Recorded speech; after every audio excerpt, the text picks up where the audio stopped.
All right, friends. So recording has been started. So today is the first lecture of Topper diagram analysis session.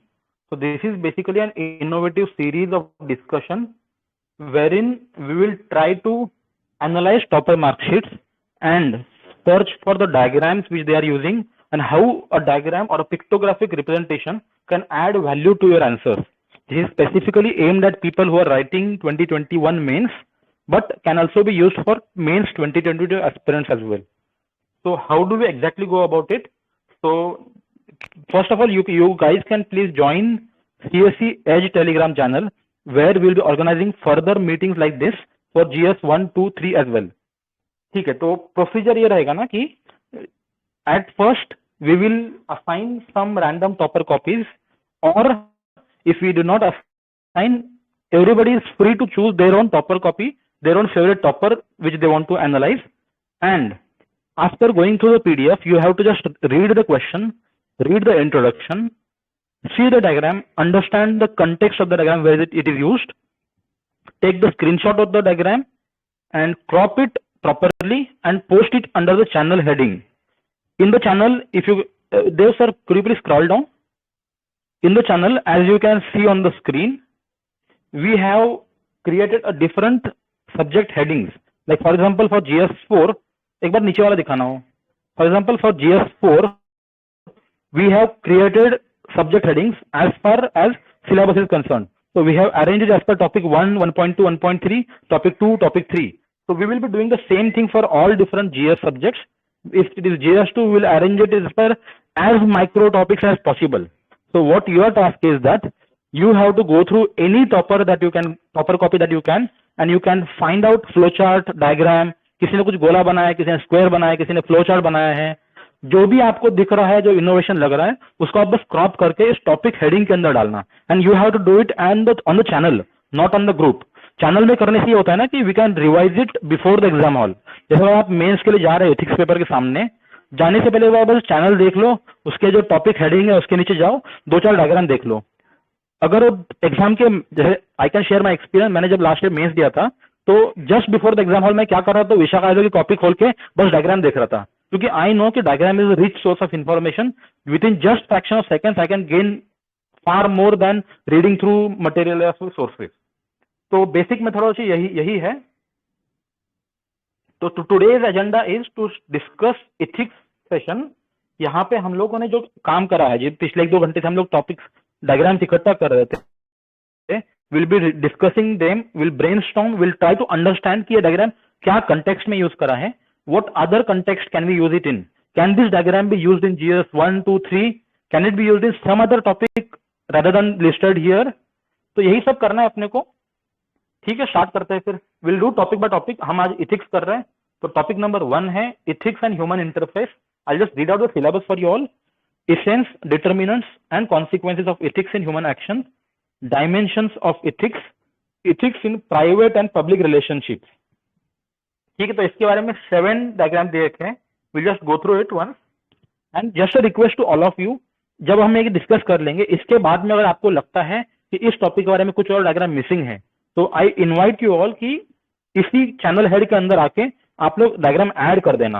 और अगर आपके दिमाग में कुछ innovation आ रहा है कि हम ऐसा डायग्राम बना सकते हैं, खुद से आप डायग्राम पेन पेपर ड्रॉ कर देना. ठीक है सर, ओपन कर लीजिए वन बाय वन. पहला डायग्राम जो है, Dasharath sir, would you like to explain जितना भी समझ आ रहा है? बिल्कुल सर. ठीक है, ओपन कर लीजिए पहला डायग्राम.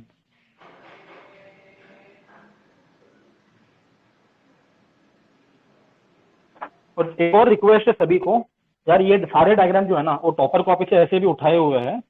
तो अगर आप लोग के दिमाग में इस डायग्राम के बारे में कुछ भी एडिशन करना है, कुछ भी एक्स्ट्रा दिमाग में आता है, तो feel free to pitch in, feel free to give your ideas during the course of discussion. First we should ask who had put the diagram, because he or she might be knowing the context of putting, if it's possible. Yes, Okay, or I think the person can also tell the question what was the main question from where the diagram has been taken out? Whatever. Otherwise, it will become cumbersome for him or her. That's another perspective. Otherwise, ना मतलब जितना भी याद आ रहा है बता दो, कोई इशू नहीं है.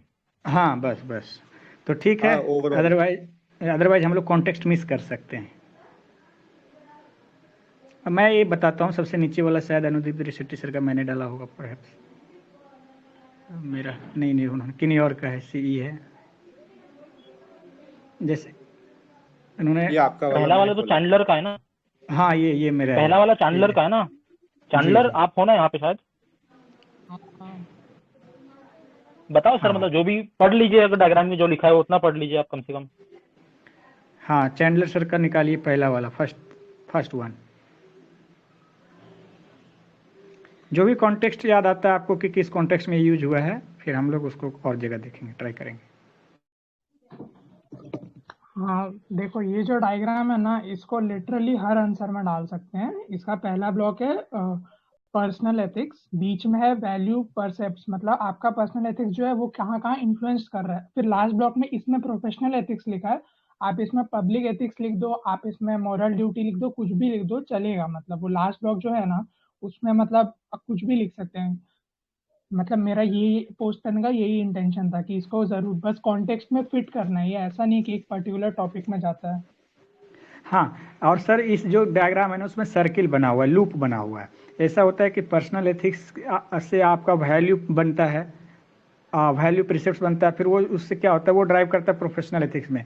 यानी कि जो हमारा पर्सनल एथिक्स होता है, that is also reinforces our professional ethics, and in turn professional ethics also reinforces our personal ethics by again the perceptions and value perceptions. What do we observe at our home and what do we observe at our workplace? This is a kind of cycle. So relationship between personal ethics and professional ethics, if it is there in the question. हाँ, second है sir. ये सब perhaps ये है कहीं का, I think एक इन्होंने डाला है. मैं बोलता हूँ मैंने डाला ये. तो ये पर्टिकुलर जो है ना, ये डायग्राम मैंने विशाखा यादव जो है उनके कॉपी नंबर 2 है, ये विजन आईएएस की वेबसाइट पे था ये. तो इन दिस डायग्राम बेसिकली ये जहाँ पे डिसीजन मेकिंग करनी होती है ना, जो अपन केस स्टडी में देखते हैं या कहीं पे भी ऐसा, जहां पे ऐसा कोई डिसीजन लेना है, 2 ऑप्शन है तुम्हारे पास एंड उसके कुछ बेनिफिट्स है, कुछ नेगेटिव्स है, वो दिखाने के लिए यूज कर सकते हैं. जैसे लेफ्ट ब्लॉक देख रहे हैं कि अपन इंडिविजुअल है, उसके बाद ऑप्शन 1 है, ऑप्शन 2 है. अगर वो ऑप्शन 1 चूज कर रहा है तो some people are harmed while some are benefited, whereas in option 2 if he or she chooses, then there is a collective good, but वो personally difficult है. अगर इसका अगर एग्जांपल देना हो तो जैसे ऑनेस्टी बोलते हैं अपन कि यार one should be honest, but then if I am honest then वो कलेक्टिवली अच्छा है, सोसाइटी के लिए अच्छा है, बट वो मेरे लिए डिफिकल्ट है क्योंकि मेरी हालत खराब कर देंगे लोग. तो ऐसे मतलब कहीं पे भी जहां पे 2 डिसीजन है उसका प्रोज एंड कॉन दिखाना है, वैसे डायग्राम यूज कर सकते हैं. ठीक है. And again I will request everybody, जिसको अगर कुछ भी दिमाग में आ रहा है, if something strikes your mind, if you have any ideas, please speak up, क्योंकि इंटरेक्टिव सेशन है अपना. हाँ, ये जो डायग्राम है, इस डायग्राम में जो एक टॉपिक है एथिकल डिलेमा, उसमें ये डाल सकते हैं. हाँ,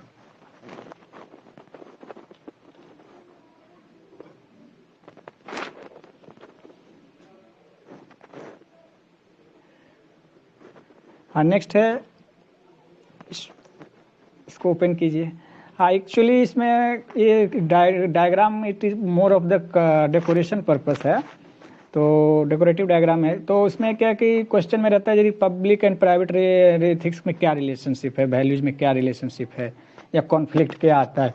तो या तो आप इन लिस्ट कीजिए 4 पॉइंट दोनों को, या तो कॉलम बनाकर लिखिए, या तो इस तरह से लिखिए जिस तरह से उन्होंने लिखा है. तो यदि स्पीड की ज़रूरत है और वर्ड्स की ज़रूरत है, टाइम कम है, ये बहुत अच्छा रहेगा, इफेक्टिव रहता है. कि पब्लिक एथिकल वैल्यूज में जैसे इंटीग्रिटी डाल सकते हैं, impartiality, selflessness, transparency. And private ethical value में trust, love, loyalty, fidelity, that is truthfulness and kindness, sympathy, इटिसिला डाल सकते हैं. तो ये उसी तरह कंपैरिजन का उनका एक डेकोरेटिव पर्पस का डायग्राम है। तो इसमें it's not more than that I think. आपको ये अप्रोच कहीं और भी लगा सकते हैं जब टाइम कम हो, या तो एथिक्स में टाइम कम लगता, ज़्यादा तो लगता ही है, उसमें जब शॉर्ट ऑफ टाइम लगे तो ये सब यूज कर सकते हैं मेथड डायरेक्टली। और सर एक बार डायग्राम में जो है वो भी पढ़ लीजिए ना, मतलब रिक्वेस्ट एवरीवन कि अपार्ट फ्रॉम डायग्राम को यूज कहाँ करना है, this is also like kind of quick revision. जैसे अगर नोलान वैल्यूज लिखा है गोले में एंड उसमें 5 पॉइंट दिए हैं, तो अगर आप 5 पॉइंट पढ़ लोगे तो उसका रिवीजन हो जाएगा क्विकली सबका। हाँ, तो ये डायग्राम में है कि जैसे कि इसमें इन्होंने क्वेश्चन ये था, what differences do you see in ethics in public and private relationships. तो can there will be conflict, तो ये तो होना ही है, और सुटेबल एग्जांपल्स देने। तो इन्होंने लिखा फर्स्ट कि ethics are set of standards, the पहले इन्होंने डिफाइन किया, set of standards the society places on members to guide the behavior. It will help us choose, differentiate between right and wrong, good and bad, etc. Ethics differ in public and private relationships. Value each of them spouse are also different. तो यहाँ पर उन्होंने दोनों को अलग अलग लिखा, public ethical values and private ethical value. Public ethical values में इंटीग्रिटी की बात की, इम्पार्शलिटी की बात की, सेल्फलेसनेस की, ट्रांसपेरेंसी की। तो यदि आप सिलेबस के टर्म्स भी याद रखेंगे और आपको लग सकता है तो आप यहाँ पर लिख सकते हैं। सिलेबस के टर्म्स भी याद है तो आप एग्जाम्पल में आंसर में कहीं कहीं लिखते रहिए, बीच बीच में टेक्निकल लगेगा। प्राइवेट एथिकल वैल्यूज में इन्होंने लिखा trust, love, loyalty, fidelity, that is truthfulness and kindness, sympathy, etc. तो ये आपका प्रैक्टिस से डेवलप होगा, या तो ये तो नेचुरल है, आ सकता है, लिख सकते हैं, प्रैक्टिस है तो ऑटोमेटिक आएगा। तो this is the kind of the relationship. Conflict आता है तो कॉन्फ्लिक्ट आएगा, बिल्कुल आएगा। पर्सनल रिलेशनशिप, यदि कोई पर्सन ऑफिस में, पब्लिक ऑफिस में वर्क करता है तो कॉन्फ्लिक्ट आना ही आना है। उन्होंने एग्जाम्पल दिया था कि civil servant in charge of tendering process, if his cousin himself bids, तो कॉन्फ्लिक्ट आएगा कि इम्पार्शलिटी रखें कि लव देखें अपने कजिन का। फिर एक जज जो deciding A case in which the accused his son, यहाँ पर आता है इंटीग्रिटी का वर्सेस रिस्पॉन्सिबिलिटी ऑफ फादर। तो यहाँ पर ये था, दैट्स इट।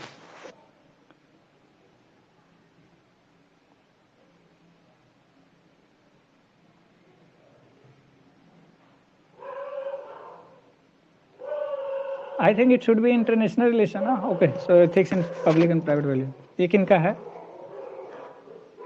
ये वाला आंसर देखिए सर, स्क्रीन पे जो लगाया है। हाँ, ये किनका है? नेपोलियन लिखा है, नेपोलियन नहीं, ओके, है तो अक्षिता गुप्ता का है।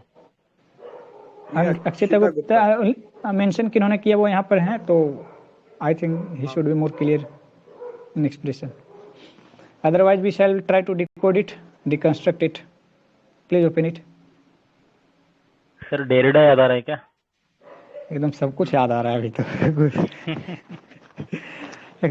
Global ethics in today's world जो है, तो जब भी इंटरनेशनल रिलेशंस में या ग्लोबल एथिक्स की बात करेंगे तो ये तो एग्जैक्टली ये भी मोर ऑफ डेकोरेटिव पर्पस है, लेकिन हम यहाँ वैल्यू एडिशन बहुत अच्छा खासा मिलेगा। यदि हम लोग पैराग्राफ वाइज में, पॉइंट वाइज में भी जाते हैं तो लिखना पड़ता है, इससे अच्छा है कि यहाँ पर लिख दीजिए, टाइम बचेगा। तो लास्ट वाले क्वेश्चन में बहुत काम करता है, खास करके ऐसे देखेंगे। तो इन्होंने दिया है कि ग्लोबल एथिक्स कहाँ कहाँ आएगा टुडेज वर्ल्ड में। तो ग्लोबल कंसर्न्स पहले फिक्स करेंगे, फिर उसमें एथिक्स दिखाएंगे, ये जो भी है, फिर उसका एग्जांपल दे रहा है। जैसे फॉर ग्लोबल कॉमन्स की बात कर रहे हैं, Antarctica, space and ocean, etc. It should be high oceans, okay, high seas. For donations and grants internationally, तो वहाँ पर है कि अपलिफ्टमेंट ऑफ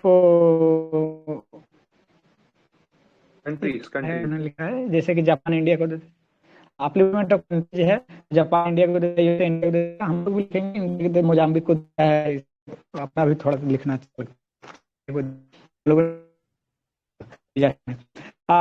ट्रेड वॉर में चाइना चला, यूएसए ठीक है, बढ़िया। फिर फॉर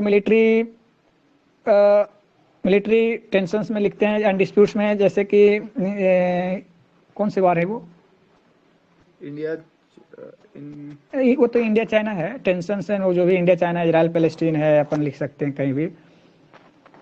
यूक्रेन रशिया भी लिख सकते हैं लेटेस्ट में, वो बीच में कुछ वर्ड था वो नहीं भूल रहा है, जैसे कि ना फॉर बॉक्स में जो लिखा for military tensions that is disputes in, sir वो ऐसा लिखा है for military tensions and disputes inviting war. Okay, thank you. फिर है कि for efforts on climate change, तो उसमें पेरिस एग्रीमेंट की बात किया उन्होंने। For in science and tech, क्या है ये, ह्यूमन टेंशंस क्या है? Can anybody decipher it? Human trial in poor nation, like ऐसा बोलते हैं ना कि यूएस की कंपनीज अफ्रीका वगैरह में बच्चों पर टेस्टिंग कर लेते हैं अपनी मेडिसिन की। वो राइट, मेंशन वो किया बिल गेट्स फाउंडेशन का स्पेशली। क्लिनिकल हाँ। ट्रायल्स वगैरह जो होते रहते हैं ना। या exactly sir, thank you sir for helping us. Ethicality in science and tech, तो हम लोग वैक्सीनेशन में क्लिनिकल ट्रायल्स का एग्जांपल दे सकते हैं, जैसे human trials in African and poor nation से जो भी है, ठीक है। तो दे जब ग्लोबल एथिक्स, तो जब भी ग्लोबल एथिक्स पे आएगा तो ये कंसर्न्स है, कंटेंट भी है, और यदि शॉर्ट ऑफ वर्ड बन रहा है तो आप ऐसे लिखकर निकल लो। सर इसमें एक और एग्जांपल ऐड कर सकते हैं हम, जैसे वो जेनेटिक बेबीज, ये वाला। हाँ exact, but that is not kind of global ethical concern. Sir क्यों नहीं है सर वो ग्लोबल कंसर्न? अभी जब चाइना ने एक बेबी बनाया था जो HIV पॉजिटिव नहीं हो सकता कभी, तो ये कंसर्न तो है ना। फिर जेनेटिक बेबीज ही हो जाएंगे, देन सब चाहेंगे हाँ। कि और उनके दशरथ बेबी। सर, वो उनका ऐसा कहना है ना कि एक इनइक्वालिटी आ जाएगी, रेशियल इनइक्वालिटी वाली जो बात आ जाएगी ना डिजाइनर बेबीज वगैरह से, उस तरह से वो इनइक्वालिटी क्रिएट कर सकते ठीक है, इन फ्यूचर। ठीक है सर, लिख, ठीक है। आगे चलते हैं।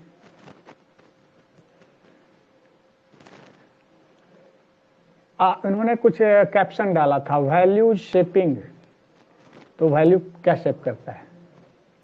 सर जैसे हमने अभी फर्स्ट वाले जो डायग्राम था उसमें पढ़ा था कि पर्सनल जो एथिक्स था वैल्यूज को हमारी शेप कर रहा था, और वैल्यूज हमारी वो पब्लिक एथिक्स को भी शेप कर रही थी। ऐसे ही है कि जो मैन होते हैं वो एनवायरनमेंट, जो मैन की वैल्यूज होती है वो एनवायरनमेंट को भी शेप करती है, और एनवायरनमेंट भी मैन की वैल्यूज को शेप करता है। जैसे एनवायरनमेंट में हम सोसाइटी, फैमिली, टीचर्स, लीडर्स मान सकते हैं, और मैन में हम जैसे कोई हमारा लीडर हो गया, जैसे TN सेशन थे, उनकी इंटीग्रिटी से भी हम इन्फ्लुएंस होते हैं, जैसे जो एडमिनिस्ट्रेटर होते हैं। तो इस टाइप से है सर ये। ओके, तो मतलब ये भी एक साइकिल की तरह जा रहा है, वर्चुअस साइकिल ज्यादा अच्छा लग रहा है देखने में कि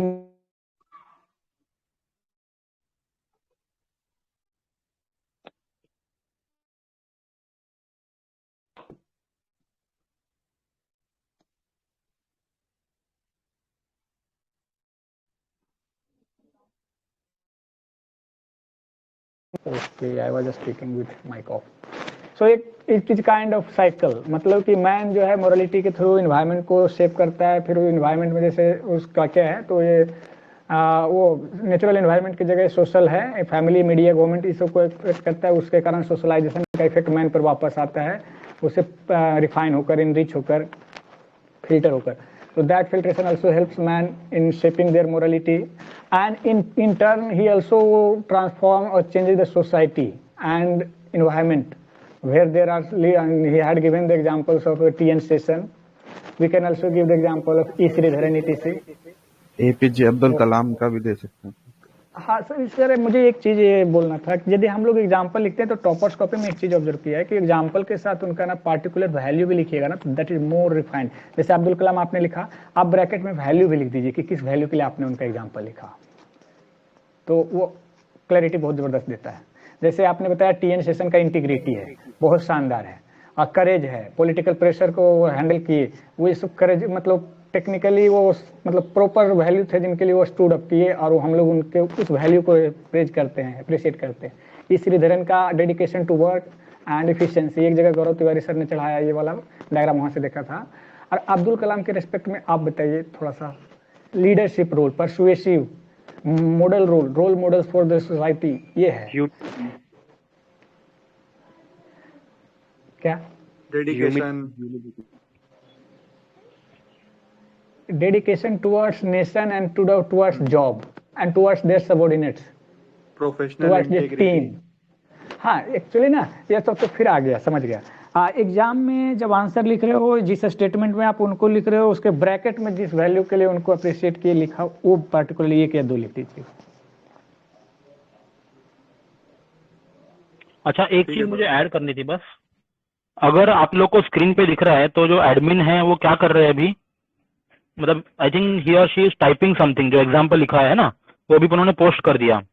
तो अभी जितने भी लोग सुन रहे हैं ना, जो बोल रहा है उसके अलावा जो भी लोग सुन रहे हैं, आई रिक्वेस्ट ऑल ऑफ यू कि आप चैनल ओपन कर लीजिए, हम जिस टॉपिक का डिस्कस कर रहे हैं उसके बारे में उस पर्टिकुलर इसका कमेंट में कुछ ना कुछ तो ऐड कर दीजिए, क्योंकि जो भी अपन बोल रहे हैं बाद में not necessary we can revise it through video. अगर क्विकली स्क्रीन पे तो हम कमेंट्स देखें तो भी रिवीजन हो जाएगा अपना। तो जो भी एग्जांपल आ रहा है, जो भी यूनिक इनपुट्स आ रहे हैं वीडियो के दौरान, डिस्कशन के दौरान, I request all of you to please type it out in the comments below. ठीक है, मतलब कर लो यार, थोड़ा सा मोबाइल पे भी कर सकते हैं, आराम से कर लीजिए टाइप। ठीक है, चलो नेक्स्ट चलते हैं।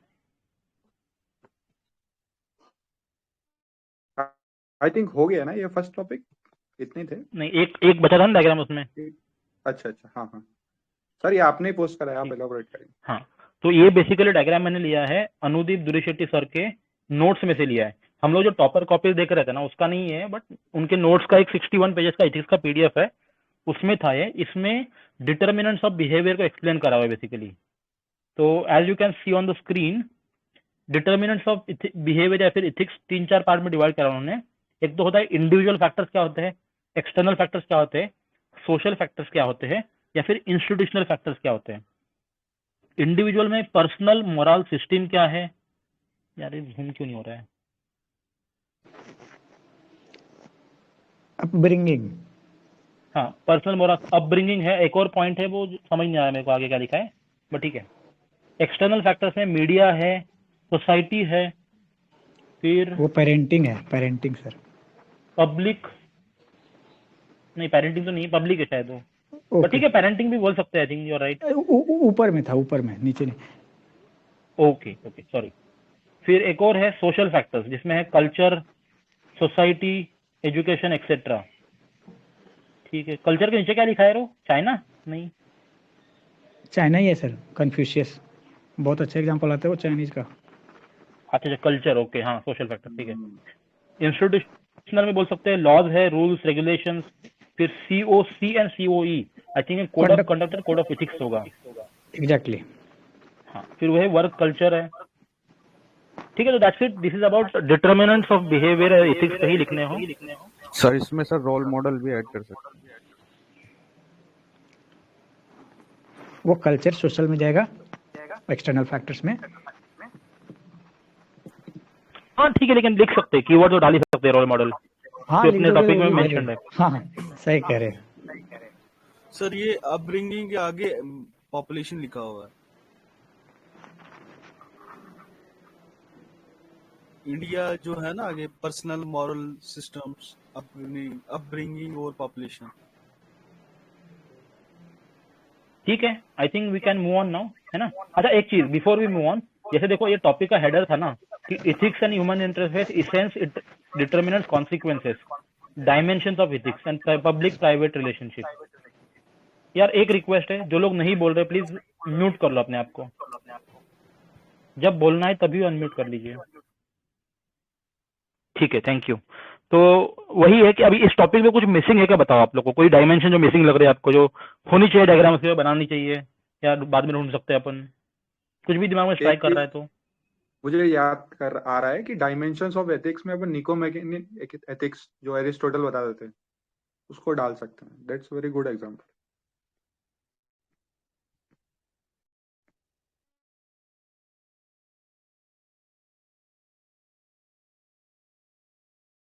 प्रोसेस ऑफ सर अभी सोशलाइजेशन। काफी कुछ मिसिंग है, like environmental ethics, sports ethics, media ethics, काफी चीजें इसमें ऐड कर सकते हैं। जो डायग्राम आया, ये देखो फर्स्ट टॉपिक था, तो ये हमारा लर्निंग प्रोसेस रहा। इसमें से हमें लगा कि ये शॉर्ट है, सबको पूरा सिलेबस याद कीजिएगा तो हर सब पार्ट पे एक डायग्राम आ जाएगा।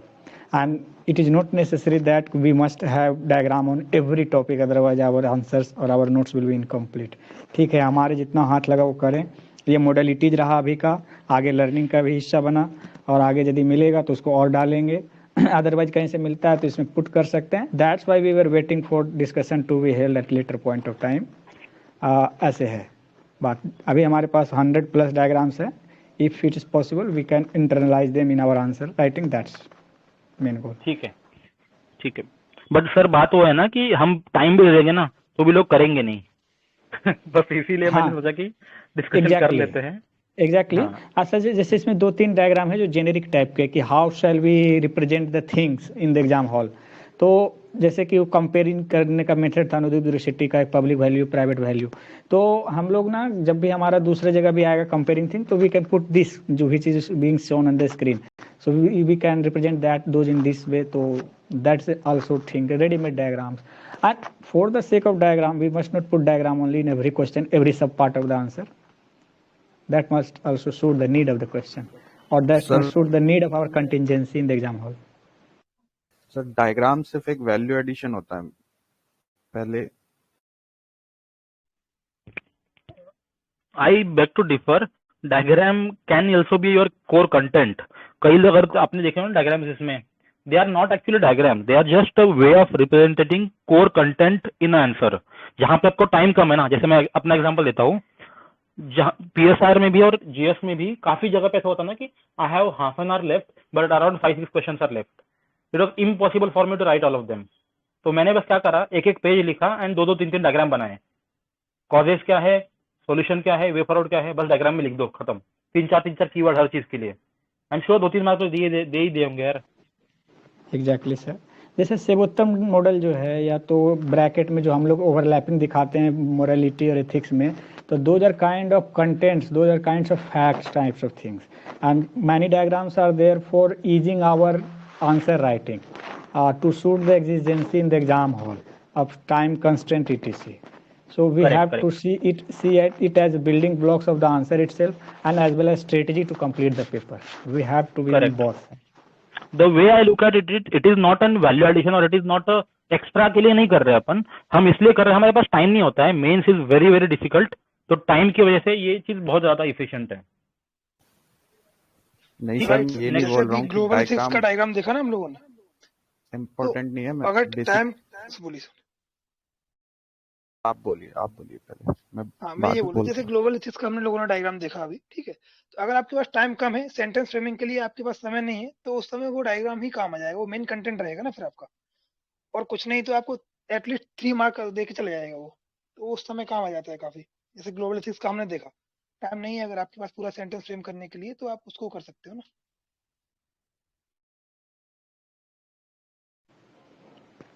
ठीक है, अतुल सर आप बोलिए, आप जो बोल रहे थे। सर मैं ये बोल रहा था बेसिकली कि डायग्राम्स हम ऐड इम्पोर्टेंट होते हैं, बहुत ज़्यादा एनरिच करते हैं हमारे आंसर को, बट अभी हमने टॉपिक वाइज हमने किया नहीं है डिस्कशन अच्छे से।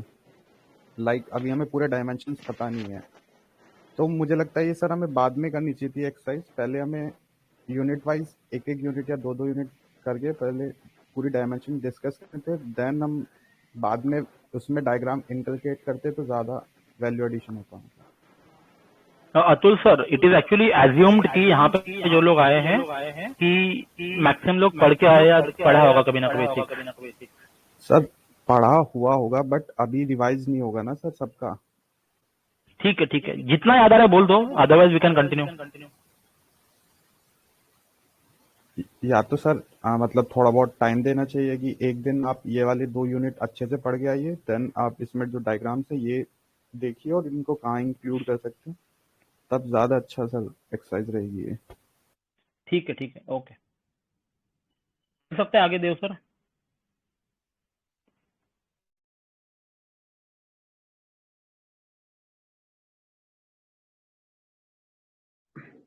अच्छा सर, वन एडिशन कि instead of doing every diagram like सिर्फ सजेशन कि we can do better diagrams, और जो एकदम डिफाइनिंग हो क्वेश्चन टॉपिक की डिमांड को, will save time in that. No big no, otherwise पहले ही कम है, एक्यूजेशंस आ रहे हैं और आप उसमें भी प्रूनिंग कर रहे हैं।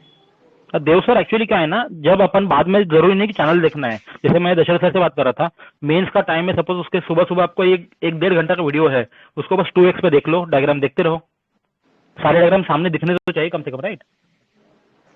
डिस्कशन होने से आपके एग्जैक्टली फॉर सर। माय अच्छा, मेरी अंडरस्टैंडिंग में ये था कि we are just collecting the diagrams for value addition, तो हम आंसर्स में सप्लीमेंट कर सके। अच्छा, फॉर रिवीजन पर्पस आप सही बता रहे हैं, दो भी हो जाएगा उसमें। हाँ, दैट वुड वर्क। ठीक है, चलते हैं and थोड़ा क्विकली करते हैं, जैसे योर पॉइंट इज राइट, जो कॉम्प्लेक्स डायग्राम है जिसको ज्यादा इंपॉर्टेंस देना चाहिए विल स्पेंड मोर टाइम, जो इजी डायग्राम उसको फटाफट करते हैं।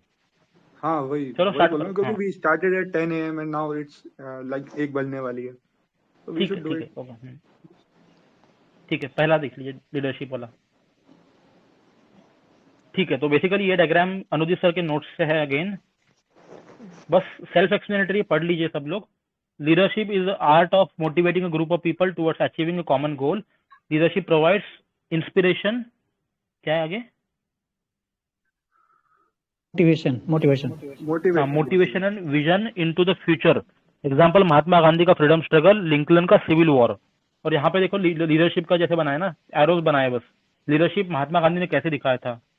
विजन था फ्रीडम का, trust, inspiration, absorbs violence, takes everybody along. Example Harijan हो गया, अपर कास्ट, हिंदू, क्या है आगे, ऑल यूनाइटेड।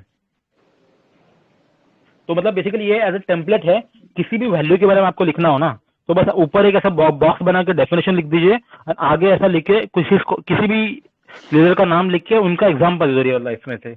यानी कि लीडरशिप में यदि महात्मा गांधी का दिखाएंगे, क्योंकि उनका वेरियस एस्पेक्ट्स ऑफ लीडरशिप का क्वालिटी दिखता है। आपने वो जो मिस हो रहा है वहाँ पे वो मुस्लिम्स है, उन्होंने various strands of Indian national movement को सिंथेसाइज किया था। तो बहुत सारा लीडरशिप क्वालिटी दिखा, विजन दिखा, ट्रस्ट दिखा, अपने मेंबरशिप में दिखा ट्रस्ट, अपने लोगों में मास में ट्रस्ट था उनको, इंस्पायरिंग थे, उन्होंने वायलेंस के लिए किया, फिर जो भी है सब कुछ है। तो एक बढ़िया मतलब लीडर है हमारे लिए, तो इसको यूज कर सकते हैं लीडरशिप वाले। ठीक है, नेक्स्ट डायग्राम देखना एक बार, एक और है। हाँ, इसमें लिखा है कि भाई डेवलपिंग वैल्यूज, तो इसमें क्या क्या तरीके होते हैं। It is there like formal ways होते हैं, इनफॉर्मल वेज होते हैं। फॉर्मल वेज क्या होता है वैल्यूज डेवलप करने के लिए, कि ट्रेनिंग देना है, रोल प्ले मेथड करना है, या फिर one on one job socialism, socialisation हो सकता है। अच्छा वन ऑन वन सोशलाइजेशन बोल सकते हैं, एंड रिवार्ड्स एंड पनिशमेंट भी बोला है। तो ये फॉर्मल मेथड्स हो गए थोड़े से। इनफॉर्मल क्या होता है, सॉरी सर, वो job satisfaction I think it is there, otherwise ये मैंने स्पेकुलेशन ही लगा रहा हूँ मैं भी। जॉब सोशलाइजेशन ही है सर वो। इनफैक्ट जो लवासना में हो रहा है, ट्रेनिंग में हो रहा है, वो सोशलाइजेशन है on the job. Okay, thank you. Correct correct, very good example, very good example. ठीक है, तो इनफॉर्मल वे क्या है, लीडरशिप है, फिर सोसाइटी है, स्कूल है, एजुकेशन है, तो ये सारे informal ways of developing values है। तो ये भी एक तरीका है। ठीक है, चलो आगे।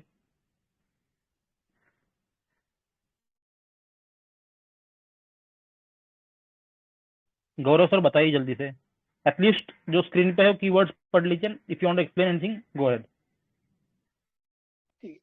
सर ये किसी टॉपर से नहीं है, मतलब ऐसे ही मैंने बनाया था ये, ठीक है। तो इसमें हम ये बता सकते हैं जो एडमिनिस्ट्रेशन में जो लोग हैं उनसे वैल्यूज कैसे लर्न कर सकते हैं, ठीक है। तो वैसे सेल्फ एक्सप्लेनेटरी है मेरे हिसाब से, बहुत अगर किसी को कोई दिक्कत आ रही हो तो बोल सकते हो, क्योंकि इसमें नाम लिखे पढ़ हुए हैं लीजिए जैसे। पढ़ लीजिए ना फटाफट। ठीक है सर, कलेक्टिविज्म के बारे में लिख सकते हैं हम। आर्मस्ट्रांग पामे जिन्होंने पीपल्स रोड बनाया था मणिपुर के अंदर, एफिशिएंसी के अंदर श्रीधरन का जो एग्जांपल है दिल्ली मेट्रो के अंदर, ठीक है। और ऑनेस्टी और करेज के अंदर फॉरेस्ट ऑफिसर हैं, ये काफी बहुत चर्चित हैं, थोड़ा सा हो सकता है पता नहीं होगा, संजीव चतुर्वेदी करके हैं, ठीक है। तो ये लगातार जो है, जो लैंड माफियाज रहते हैं, sand mafias, illegal mining mafias, उनके खिलाफ आवाज उठाते रहते हैं, ठीक है। देन सिंपैथी कंपैशन के अंदर ईरा सिंगल ने अभी एक जो है ट्रांसजेंडर को अपने यहाँ पे ऑफिस में रखे उन्होंने। इसके अलावा इनोवेशन के अंदर कुंदन कुमार बिहार है, ये काफी बहुत फेमस एग्जांपल रहा है। उन्नयन बंका डिजिटल एजुकेशन का एग्जांपल है, ठीक है, रूरल एरियाज के अंदर। और यूएस उगम का एग्जांपल है डेडिकेशन के अंदर, जो सेल्फ डिक्लेरेशन भी किया था इन्होंने अपने एसेट्स का, तो ट्रांसपेरेंसी भी लिख सकते हैं यहाँ पे, ठीक है। यूएस उगम कहाँ है, कौन है? यूएस उगम आईएएस है सर। कहाँ के, थोड़ा सा बता दीजिए ताकि एग्जाम में यूज हो जाए।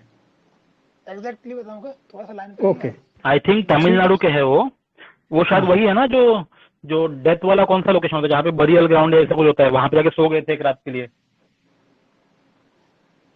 वही है वो। किसी को पता है क्या? यार देखो, अगर हमें नहीं पता ना, तो जो चेक कर रहा है उसको तो पक्का नहीं पता होगा। अरे नहीं भाई, ये बहुत फेमस है। नहीं, ये चीज बहुत फेमस है। तमिलनाडु के, चेन्नई में पोस्टेड भी रहे हैं सर ये, ठीक है। तो अब स्पेसिफिक डिस्ट्रिक्ट का मुझे लगता नहीं है स्पेसिफिक, मतलब नहीं, बस इतना, तमिलनाडु बता दिया ना, हो गया।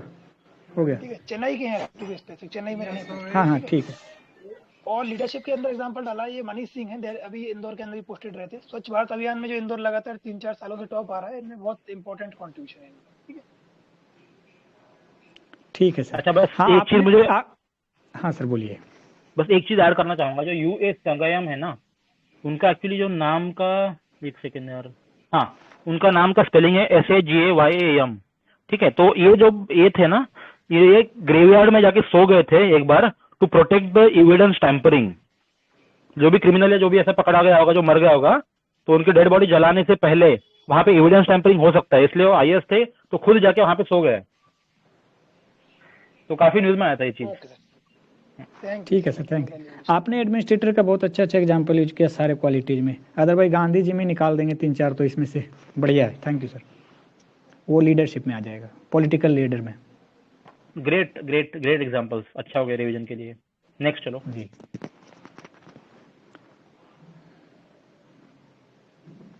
किन्हीं को डाउट था कि वो एग्जाम्पल उनको नहीं याद आएगा एग्जामिनर को, वो 50 कॉपियों में आएगी ये एग्जाम, यूएस संगयम 9000 कॉपियों में से उनको याद हो जाता है बीच में।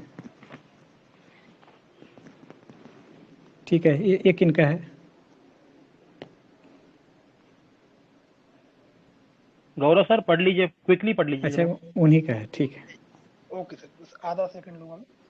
जी सर, इसमें जैसे उसमें था ना कि एडमिनिस्ट्रेटर का था, इसमें ग्रेट लीडर्स के एग्जांपल कुछ हैं। ठीक है, तो बहुत ज्यादा नहीं है, 2-3 इसमें लिखे हुए हैं। विवेकानंद जैसे बोलते थे, service to man is service to God. ठीक है, यूथ पावर की बात करते थे, युवा शक्ति की बात वो करते थे। ठीक है, सेल्फ बिलीफ, आत्मशक्ति की बात वो करते थे, वो हो गया। नारायण मूर्ति जो कंपैशनेट कैपिटलिज्म वगैरह की बात करते हैं, जो 3PM बोलते हैं ना, पीपल प्लैनेट प्रॉफिट, वो वाली बात यहाँ पे आ गई। और महात्मा गांधी के बारे में तो बोलने की आवश्यकता नहीं है। ठीक है, सारी चीजें बोलते तो जाइए है, बस। अंत्योदय, ठीक है, जस्टिस है, नॉन वायलेंस है, अहिंसा है, और जितनी ऐड करते जाएं आप उतना कम पड़ जाएंगे। और बुद्धा के बारे में ये कि इक्वालिटी की बात उन्होंने करी, कंपैशन, करुणा की बात करते थे बुद्धा। ठीक है, एंगर मैनेजमेंट की बात करते थे। एक मध्यम मार्ग भी बता दिया। ठीक है, ओके, बिल्कुल बिल्कुल सर, मध्यम मार्ग, बिल्कुल एक व्यक्ति मध्यम मार्ग इसमें ऐड कर सकते हैं अपन। इसके अलावा कुछ फॉरेन के भी एग्जांपल हैं, जैसे डेसमंड टूटू, अभी जो डेथ हुई है शायद उनकी, कुछ पता हो लोगों को, ये एंटी अपार्थाइड मूवमेंट में रहे हैं। मंडेला है, मार्टिन लूथर किंग है, इनकी भी वैल्यूज लिखी हुई है, कंपैशन है, एंटी अपार्थाइड में रहे, और ह्यूमन डिग्निटी के बारे में लगातार इन्होंने बात की। इन लोगों को यदि कहीं एग्जाम्पल में यूज करना है मंडेला किंग को ना, तो इनका लिख सकते हैं कि वो कभी रिवेंजफुल नहीं हुए। अब मंडेला ने रूल किया उनके बाद, लेकिन उन्होंने इक्वलिटी पे आकर रुक गया, उन्होंने रिवेंज नहीं लिया कि हम गोरों के प्रति वो हम करेंगे। तो बहुत अच्छा क्वालिटी दिखता है, फोरसाइटेड। गांधी जी भी। बिल्कुल आगे एंड इसका अगर एग्जांपल देखना हो तो प्रेजेंट टाइम जो पॉलिटिशियंस है, जिस दिन सत्ता में आते हैं सब अपोजिशन पे रेड पड़ जाती है। हाँ, पॉलिटिकल वेंडेटा करते हैं। हाँ ठीक है, आगे चले। ठीक है सर। इसमें अगर एक और फॉरेन का एग्जांपल चाहिए तो वो दलाई लामा, लव कंपैशन। हाँ, कंटिन्यू आगे आगे चले।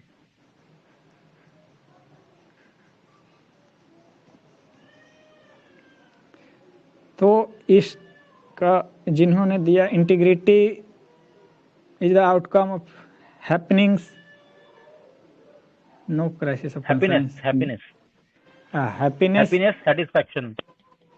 हाँ, no crisis of conscience, good work culture, good governance. तो इंटीग्रिटी का क्या आउटकम आ सकता है?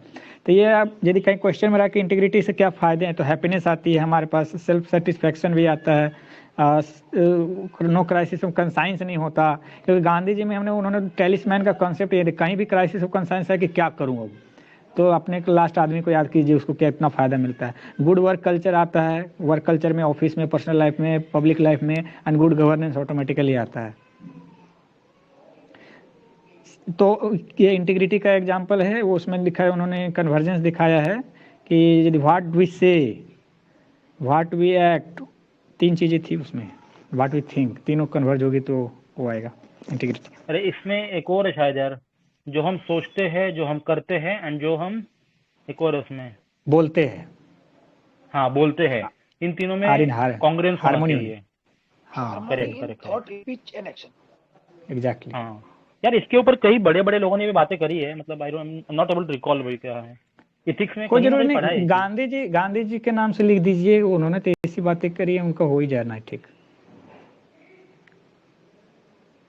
इन्वर्टेड कॉमा के ऊपर बाहर में रखिए, गांधी जी को ब्रैकेट में डालिए, देखिए मस्त सूट करेगा।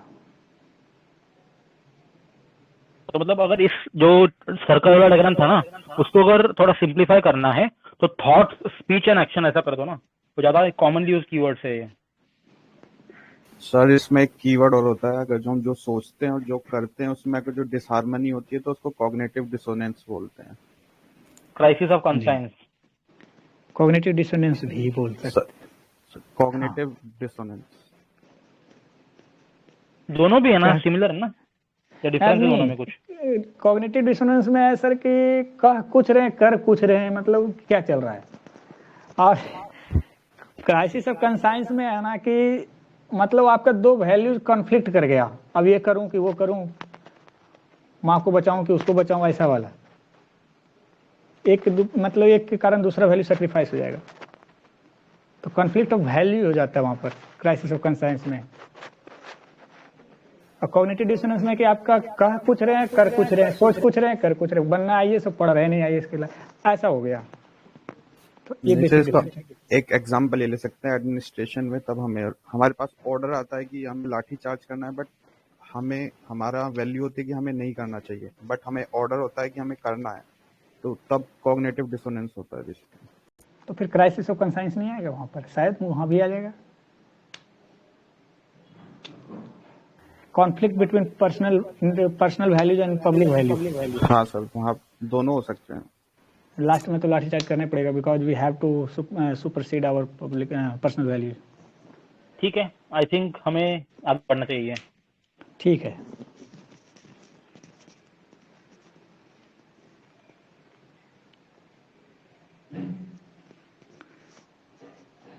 वैल्यूज का उन्होंने रिप्रेजेंटेशन किया पिक्टोरियली, मतलब कि दो प्रकार के वैल्यूज हो सकते हैं, इसमें कोर और पेरिफेरल। तो वैल्यूज को डिफाइन किया है कि strong belief system of individual है, ठीक है, अपने शब्दों में किया उन्होंने। कोर में लिखते हैं यूनिवर्सल है, क्रॉस कल्चर रहता है, जैसे love, truth, freedom, courage, do not change with time and space also we can read. Peripheral में differ with time and space कह सकते हैं, कल्चर लिखा उन्होंने, पोलाइटनेस। हाँ हाँ हाँ हाँ, differ with culture, politeness, political values etc change with the time and space. Discipline, discipline भी बोल सकते हैं ना। या discipline, exactly. Democracy and our relationship with our family members, relationship with our society।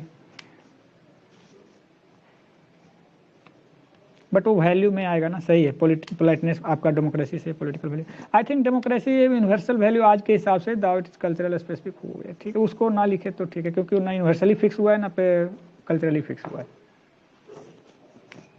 लेकिन लव ट्रूथ पे कोई doubt नहीं है। ठीक है, ठीक है। नेक्स्ट।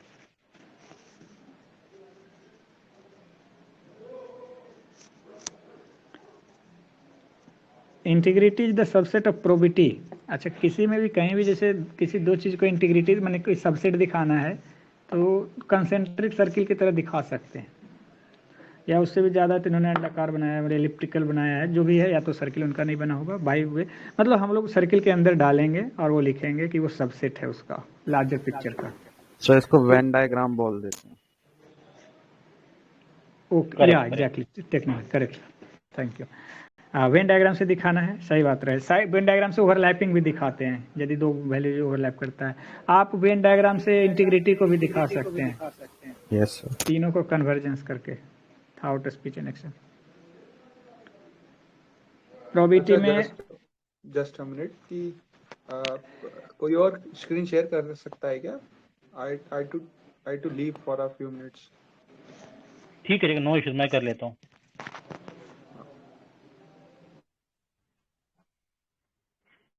दिख रहा है क्या स्क्रीन आपको? सर हाँ सर, देख रहा हूँ।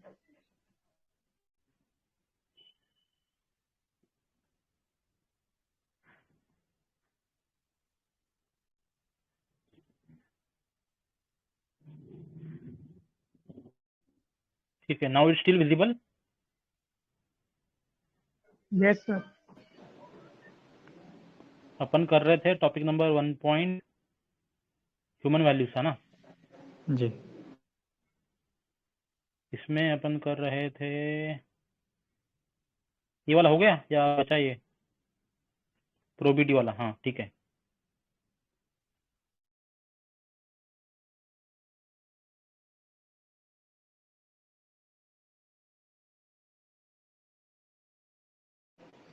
हाँ, ये प्रोबिटी में एक जैसे इन्होंने दिखा कि प्रोबिटी जो इनर में एट इंडिविजुअल लेवल है, पीपुल में जो क्वालिटी रहेंगी और गवर्नमेंट में जो क्वालिटी होनी चाहिए, और ये हम लोग देखेंगे। तो पहले हम लोग इनर में देखते हैं कि self accountability should be there, value should be there and we should be moral, we should have moralities. और उसके बाद पीपल में जाते हैं कि वो आरटीआई, एनजीओ, सिटीजन चार्टर और इसके थ्रू, सोशल ऑडिट के थ्रू वो प्रोबिटी ला सकते हैं। गवर्नमेंट जो है लॉज के थ्रू, रूल्स जैसे सिविल सर्विसेज रूल, सीएस क्या है, conduct of civil servants, all India okay, and all India services regulation के थ्रू ला सकते हैं। यदि तीनों चीज़ें जब कन्वर्ज होंगी तो प्रोबिटी आएगा in public life, wherever it is, in administration, in governance, सभी की अच्छाइयाँ होनी चाहिए।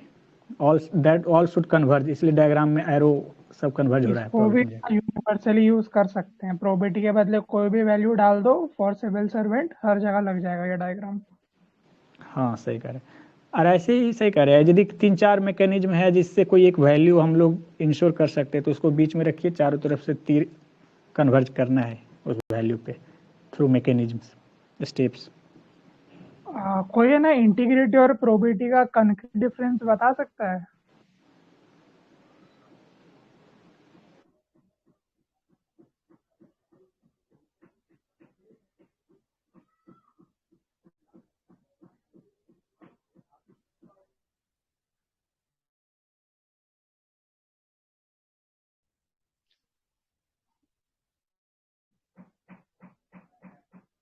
हेलो, हाँ सुन रहे हैं लेकिन बता नहीं सकते एग्जैक्टली, कंफ्यूज कर सकते हैं भले ही।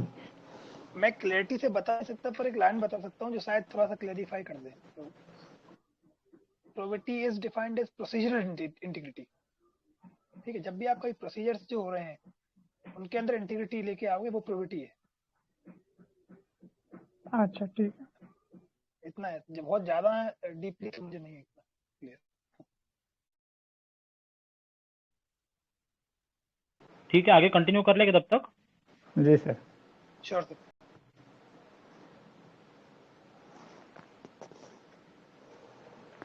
यहाँ पर वेन डायग्राम का अच्छा ये दिख रहा है स्कोप, जिसमें यदि इथिक्स एंड मोरालिटी में यदि रिलेशन दिखाना है तो बिल्कुल ये होना ही है कि कुछ ये रहेगा कुछ वो रहेगा, तो उसको ओवरलैपिंग दिखाएंगे। फिर एथिक्स एंड वैल्यूज में ओवरलैपिंग है, एथिक्स, वैल्यूज एंड मोरालिटी में ओवरलैपिंग है, एथिक्स एंड वैल्यूज, यदि तीनों को इंटर रिलेशनशिप एक वेन डायग्राम में दिखाना है तो थोड़ा थोड़ा ओवरलैपिंग करेंगे। अच्छा, ये तीनों एक साथ नहीं ओवरलैप हो सकता कि जो इथिकल है वही मोरल भी है वही वैल्यू बन गया, तो हमें उस तरह से भी दिखा तीनों ओवरलैप हो जाए और उनका कॉमन एरिया निकल के आएगा। हाँ हाँ एग्जैक्टली, वो भी जा सकता है।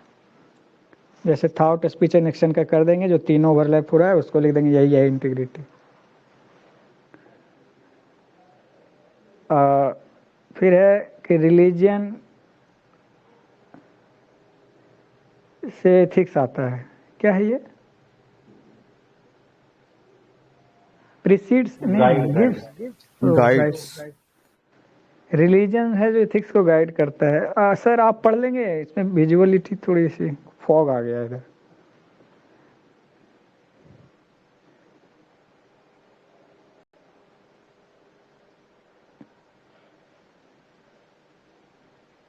दृश्यम सर,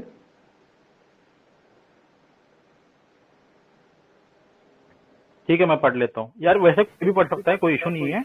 मैं पढ़ देता हूँ। ठीक है, हाँ गो अहेड सर। जैसे religion guides ethics, then second इसमें दिया हुआ है बुद्धिज्म और उपनिषद थे, उन्होंने गाइडेड किया था अशोक के धम्मा को।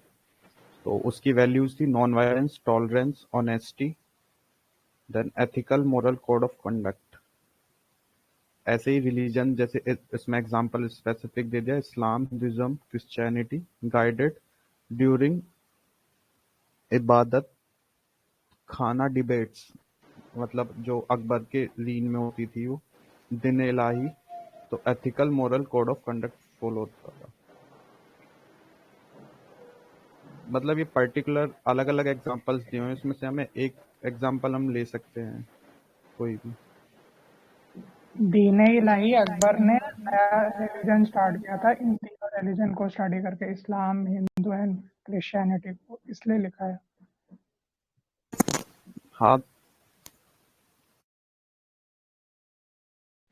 ठीक है, ओके। सही है। वही एक एग्जाम्पल एग्जाम में लिखना पड़ेगा, अदरवाइज दो तो नहीं लिख सकते, तो पागल हो जाएंगे हम भी लिखते लिखते। कहने का मतलब है कि अकबर का दीन इलाही जो था वो धर्म की जगह वो कोड ऑफ कंडक्ट ही था, एथिकल जो था। फिर इथिक्स भी गाइड करता है रिलीजन को। उसके एग्जाम्पल में दिया है कि राजा राम मोहन राय और उनका जो आइडिया है रेशनैलिटी का वो गाइड किया हिंदुइज्म का, और इसके कारण टू स्टॉप सती प्रैक्टिस आया। और अभी भी एथिक्स रिलीजन को गाइड करता है, जिसमें हम देखते हैं कि ट्रिपल तलाक का इशू हमारा एथिक्स बोलता है कि we should not treat fellow human being as animals and subservient to other human beings. तो ह्यूमन डिग्निटी का कंसेप्ट जो एथिक्स का है वो भी मैंने ट्रिपल तलाक को हटाने में रिलीजन दाव उन्होंने अपने से नहीं हटाया, लेकिन उसको रिलीजन के प्रैक्टिसेस को तो अफेक्ट किया। राइट, अनटचेबिलिटी की वजह से हुआ। जी। नेक्स्ट क्या था इसमें? स्क्रीन को हार्मोनाइज कीजिए प्लीज, तो डिजोनेंस हो रहा है।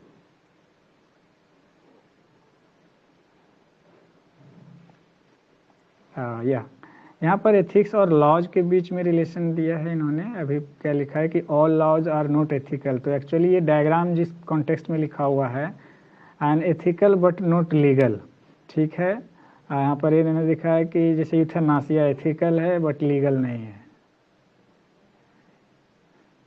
एथिकल है, अफर्मेटिव एक्शन एथिकल है, ये कैसा है?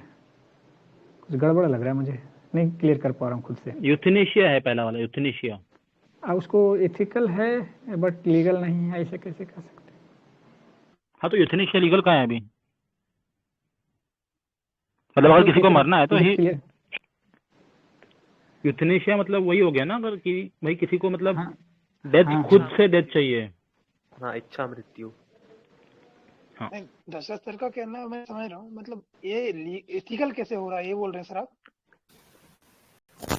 सर किसी को ये पता है सर ये एक्टिव और पैसिव यूथेनेशिया में क्या डिफरेंस होता है?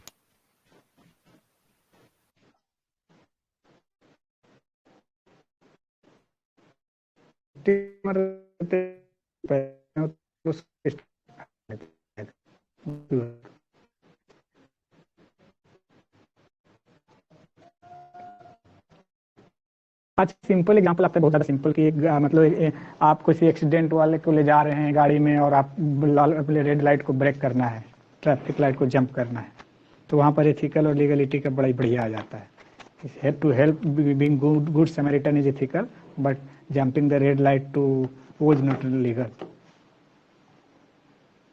किसी ने अभी पूछा था एक्टिव और पैसिव यूथेनेशिया का, इसको एक एग्जांपल से समझाता हूँ। अगर मैं आपको पॉइजन का इंजेक्शन लगा दूं, ठीक है, अगर मैंने आपको पॉइजन का इंजेक्शन लगा के मार दिया तो वो होगा एक्टिव यूथेनेशिया। वही अगर आप बीमार हैं, आप वेंटिलेटर सपोर्ट पर हैं और मैं आकर आपका वेंटिलेटर सपोर्ट बंद कर दूं तो वो क्या हो जाएगा? वो हो जाएगा passive euthanasia.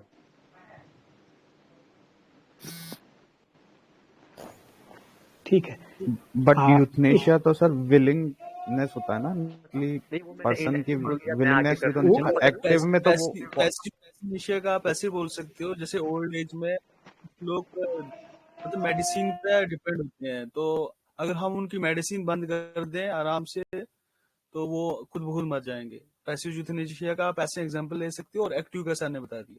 Thank you sir. इसमें एक और रहता है, जैन लोगों में ट्रेडिशन होता है जहां पर वो दवाई लेना बंद कर देते हैं और खाना बंद कर, मतलब वो उसमें मैं वो टर्म को नहीं समझ पा रहा हूँ।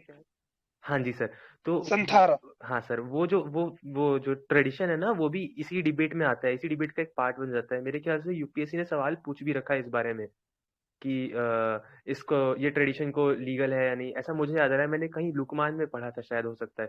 तो ये भी वो यूथेनेशिया एग्जैक्टली हाँ हाँ उस टाइम एग्जाम में आया था। हाँ सर आया था ना। उस टाइम राजस्थान में केस भी हुआ था, तो इसलिए वो एग्जाम में आना था, इश्यू भी हाँ बना मेरे था को ऐसा लीगल। लगता है कि एथिक्स की केस स्टडी ना बिल्कुल मतलब 1 आध 1.5 साल पहले जो हुआ उसी से अधिकतर पूछा जाता है, ऐसा मेरा मानना है, ऐसा मैं देखता हूँ तो ऐसा फील होता है। सर इसमें कोई एक कंट्री भी तो है ना, 2-3 कंट्री है जिन्होंने अलाउड किया हुआ है पैसिव एक्टिव यूथनेशिया, उसका एग्जांपल लिख सकते हैं, किसी को पता हो तो बता दो। नहीं अब हाँ, नीदरलैंड्स ने एक्टिव किया हुआ है जितनी मेरी जानकारी है। जी ठीक है, आगे का क्वेश्चन, आगे का एग्जाम वो दिखाइए सर, डायग्राम।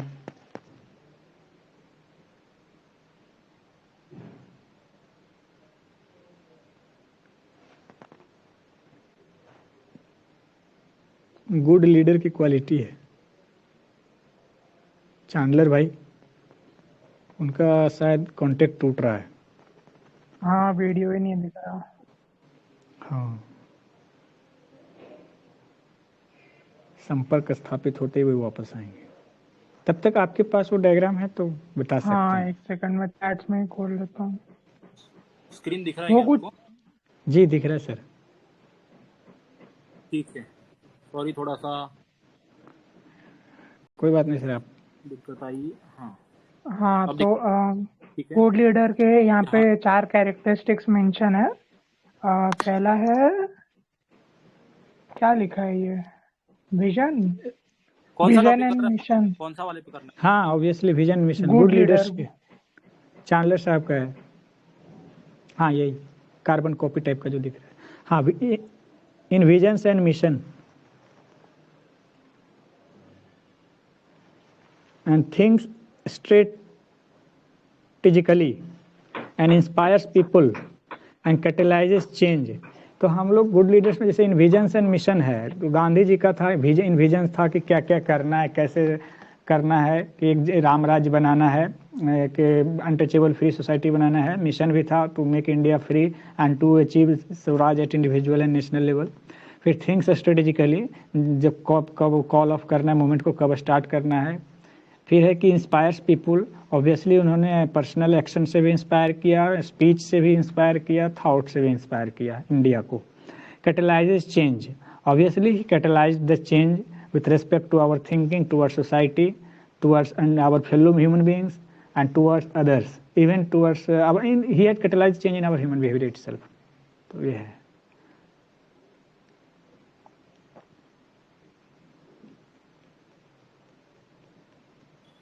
ऑल राइट, आगे चले क्या?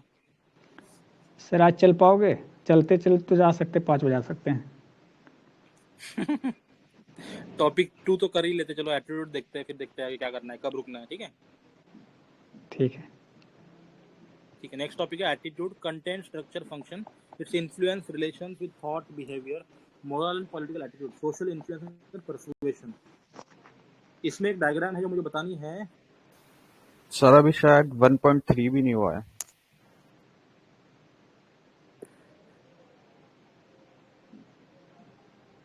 तो I am so sorry, my bad. तो 1.3 है role of family, society and educational institutions in inculcating values. ठीक है, बता दो सर आपका। तो जिस पे कि बोलते हैं चाइल्ड का माइंड जो होता है क्ले की तरह होता है, टेबुलर आसा होता है, क्लीन स्लेट होता है, तो उस पर सोशलाइजेशन 3 तरफ से आता है। सोसाइटी पहले तो पेरेंट्स का आता है, फर्स्ट लेवल इंस्टीट्यूशन, फिर दूसरा आता है सोसाइटी, फिर तीसरा स्कूल्स आता है। और स्कूल जो है फॉर्मल है और पेरेंट्स और सोसाइटी इनफॉर्मल है। तो फिर उसके बाद जो सेकेंड लेयर में आएगा, जो भी कहाँ से स्टार्ट करूँ मैं, गवर्नमेंट से स्टार्ट करता हूँ। Government, media, social media, private institutions, peer groups, international community. तो ओवरऑल वो सोशलाइजेशन का बहुत ही शानदार value laden content laden diagram है ये। This is a kind of content itself in itself. बढ़िया डायग्राम है sir. It must be useful in the process socialisation and affecting the child के बारे में एग्जाम्पल आया, और एग्जाम्पल में देते जा सकते हैं कि जिसमें कहाँ कहाँ आया। तो पेरेंट्स के बीच में कैसा रिलेशनशिप होता है, उसका भी चाइल्ड के बिहेवियर पर असर पड़ता है। सोसाइटी में कैसे, जैसे कि फेमिनिस्ट के प्रति कैसा रहता है, वहाँ पर असर पड़ता है, उससे सीख लेते हैं। फिर स्कूल्स में जैसा है उनको कि कोऑपरेशन का सीखते, कंपटीशन और राइवलरी की भावना सीख सकते हैं। फिर गवर्नमेंट के पॉलिसीज के थ्रू, गवर्नमेंट पॉलिसीज से वो इनेबल हो सकते हैं। एग्जाम्पल दूं या छोड़ दूं? छोड़ दो। ठीक है। अच्छा, इसमें बस एक और चीज मतलब जो मुझे लग रहा है ना, चाइल्ड सबसे सेंटर में है एंड उसके जो सबसे नियरेस्ट होते हैं पेरेंट्स या फिर स्कूलिंग या सोसाइटी, फिर उसके बाद में गवर्नमेंट थोड़ा सा दूर होता है। उसके भी और दूर कुछ कर लिख सकते हैं क्या? एक और सर्कल बना के कुछ आ सकता है उसमें? सर वो एंडलेस हो जाएगा, उसके बाद तो कॉस्मोस में चल जाएंगे नहीं नहीं दूसरे गोले पे। अरे वैसे नहीं, मतलब एक और वो बन जाए तो सही रहेगा, इसलिए पूछ रहा सर इंटरनेशनल कम्युनिटी लिख दिया उन्होंने ना उसी सर्कल में। सर प्रैक्टिस सर 4 सर्कल एकदम कंसेंट्रिक बना दे। चलो ठीक है, इतना परफेक्ट है। अब दूसरा सर दशम से ना वो थोड़ा सा कॉम्प्लेक्स हो जाएगा डायग्राम फिर देखने में, एक और सर्कल ऐड कर दिया तो। अरे और ठीक है, कुछ तो नहीं करते हैं, let's not do it. Akshita Gupta का कुछ है, देखिए एक बार ये। इन्हें चेंज इन फैमिली स्ट्रक्चर्स का क्या असर पड़ता है या क्या रिजल्ट है। तो ज्वाइंट फैमिली से न्यूक्लियर फैमिली में जा रहा है, तो हम देख रहे हैं कि फैमिली स्ट्रक्चर में क्या चेंजेस आ रहा है। फिर live in family, live in relationship दिख रहे हैं, ज्वाइंट फैमिली से न्यूक्लियर फैमिली की तरफ बढ़ रहा है बहुत जगह। वर्किंग वुमेन का कॉन्सेप्ट है of changing role, dual burden concept डाल देते हैं, एक पता नहीं कौन चेंजिंग रोल है। फिर वही सर डुअल चेंज जो आप बोल रहे हैं वही है। होटल रूममेट फैमिली, ये क्या है? फिर सिंपल पेरेंट क्या है? हॉस्टल होगा सर, हॉस्टल। Single parents. हाँ, उसके पहले एक था ना हॉस्टल एंड रूममेट फैमिली, मतलब ये रह रहे हैं घर में लेकिन एक दूसरे से बात नहीं कर, मतलब रिस्पॉन्सिबिलिटी नहीं, एक दूसरे से जुड़े नहीं, बस अभी आया भागा, इधर निकल गया, शाम को आते सुबह भाग गए। सिंपल पेरेंट्स जैसे कि सिंगल पेरेंट्स, जिसमें कि उन्होंने बताया कि विडो रीमैरिज वगैरह। फिर है कि माइग्रेशन टू अर्बन एरिया है। तो कुल मिलाकर यदि फैमिली स्ट्रक्चर को एनालाइज करना है, ठीक है, सोसाइटी वाले आंसर में भी जा सकता है और इथिक्स में भी है। तो फैमिली स्ट्रक्चर के बारे में उनको कंटेंट है एक्चुअली, ये इनलिस्ट करके भी लिख सकते हैं, इन्यूमरेट कर सकते हैं, इन्होंने ऐसे ही सिंपल बना दिया।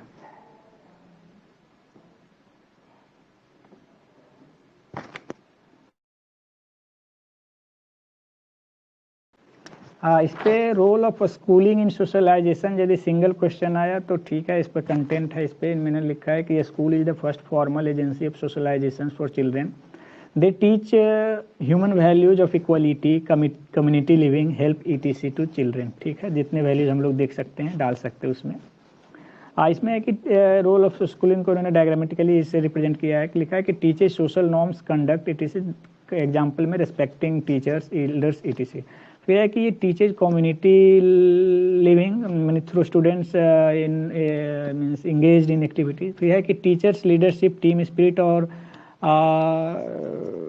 स्पोर्ट्स में भी दिखाते हैं इन्होंने, क्या है वो, ठीक है, देखते हैं।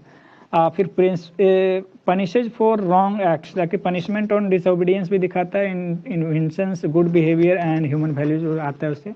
It teaches the values of love, peace, kindness through life stories, मतलब great man like Gandhi, Vivekananda इसमें पढ़ते हैं। Teaches empathy, altruism etc, when rich student his poor helps his poor students. ठीक है, एम्पैथी बहुत जगह से वो बहुत बढ़िया है। ठीक है, that's it, nothing more to be elaborated in this.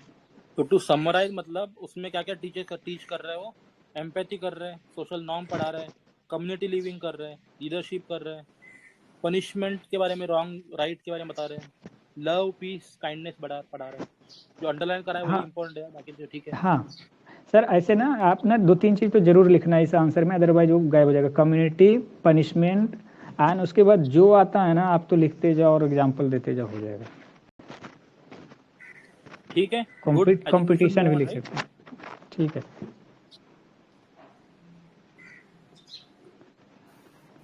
Sir जो नीचे वाला डायग्राम था उसको हम थोड़ा कंसोलिडेट कर सकते थे। कैसे? एक्चुअली वैल्यूज ही मतलब डिस्कस की गई है, मतलब लाइक ये देखिए कम्युनिटी लिविंग हो गया, टीचर्स लीडरशिप, टीम स्पिरिट, यहाँ स्पोर्ट्स से इसको एक सिंगल ब्रैकेट में ये वो लिख के और एक्टिविटीज लिख सकते थे इनके थ्रू, उसको मतलब थोड़ा और अच्छा कर सकते हैं, इसमें इम्प्रूवमेंट की जा सकती है। ये हाँ असल में ना डायग्राम नहीं है, ये प्रॉपर आंसर है। हाँ जो अभी कोई बोल रहा था ना कि टाइम कम होता है तो ऐसे लिख देना चाहिए, उसने ऐसे लिखा है बस। ठीक है, आगे चलते हैं अपन। नेक्स्ट टॉपिक है एटीट्यूड, कंटेंट, स्ट्रक्चर, फंक्शन, फिर थॉट एंड बिहेवियर से रिलेशन क्या है, सोशल इन्फ्लुएंस एंड परसुएशन। इसमें मैंने एक अनुदीप दुरीशेट्टी सर के ब्लॉग से लिया हुआ है। सिमिलर एग्जांपल थोड़ी देर पहले देखा था। सोशल इन्फ्लुएंस बड़े सर्कल में है, परसुएशन छोटे सर्कल में है, ऐसा दिख रहा है, देख लीजिए। वेन डायग्राम है, सबसेट है, persuasion is a subset of social influence. ठीक है, आगे चल सकते हैं। ये बताओ चैंडलर जी, आप बता दीजिए। ठीक है, वो 3 टाइप का एटीट्यूड है, लीगल एटीट्यूड, और मतलब वो एटीट्यूड कैसे लोगोस और पैथोस और इथोस से इफेक्ट होता है, और उसके वही 3 प्रोविजन है उसके बाद की है। और परसुएसिव मैसेज होता है, उसके लिए क्रेडिबिलिटी होनी चाहिए, जो भी मतलब बोल रहा है इंसान उसकी, तभी वो एक्सेप्ट होगा, और अगर क्रेडिबिलिटी नहीं है तो रिजेक्ट हो जाएगा। सर इसमें मैं ऐड करना चाहूंगा, ये एक्चुअली परसुएशन के मॉडल्स हैं और ये एरिस्टोटल ने दिए थे बेसिकली। ठीक है यार, एक रिक्वेस्ट है सभी को, जस्ट कीवर्ड्स एटलीस्ट पढ़ लेना, मतलब जो मेन कीवर्ड दिया है ना उतना तो पढ़ लो, ठीक है। एक और है, देख लीजिए, ये किसने दिया है क्या यहाँ पे, पुटिन जी, या फिर पढ़ लीजिए फिर से।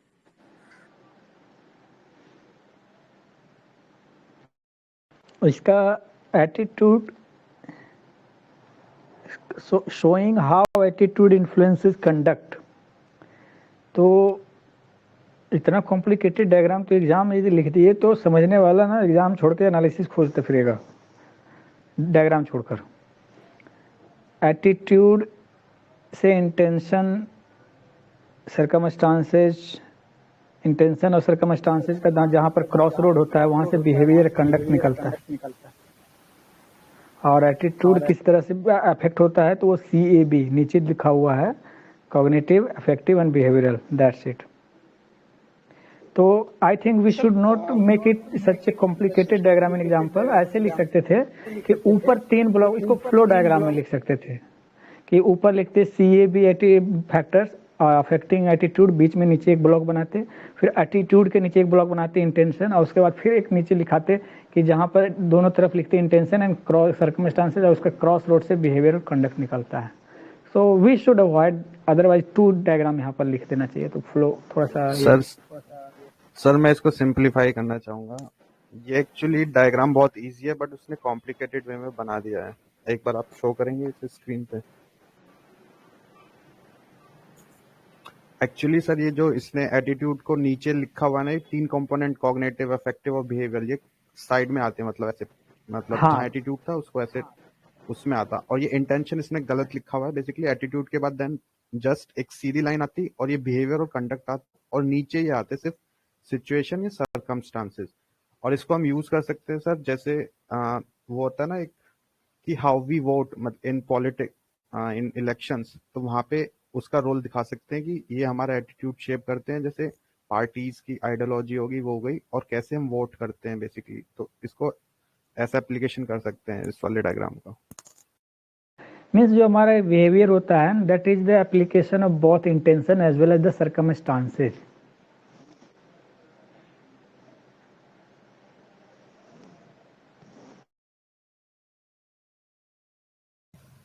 इसका सर सिंप्लीफाइड डायग्राम मैं पोस्ट कर दूंगा खुद से बना के। हमारा संपर्क फिर टूट गया है।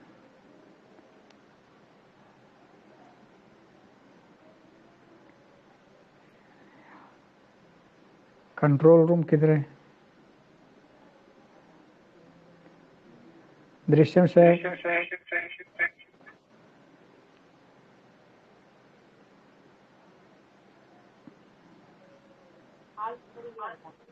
सर इस डायग्राम कहाँ गए हो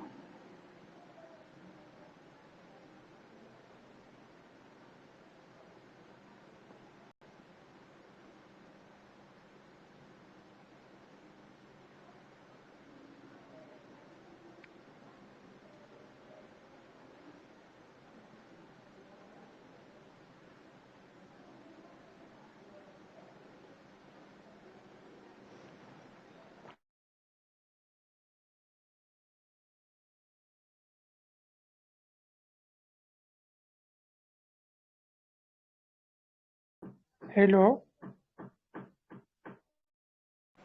हाँ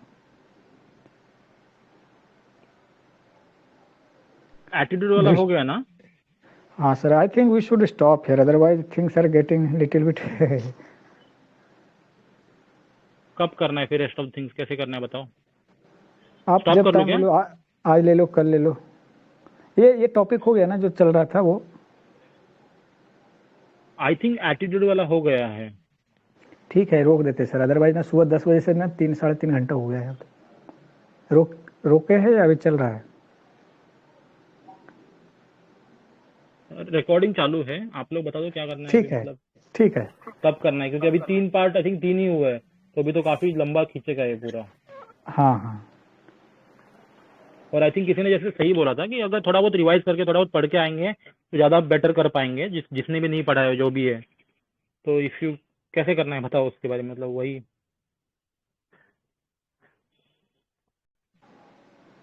अभी स्टॉप कर लोगे रिकॉर्डिंग में बाकी लोग? हाँ, रिकॉर्डिंग स्टॉप कर दीजिए, उसके बाद बात करते हैं।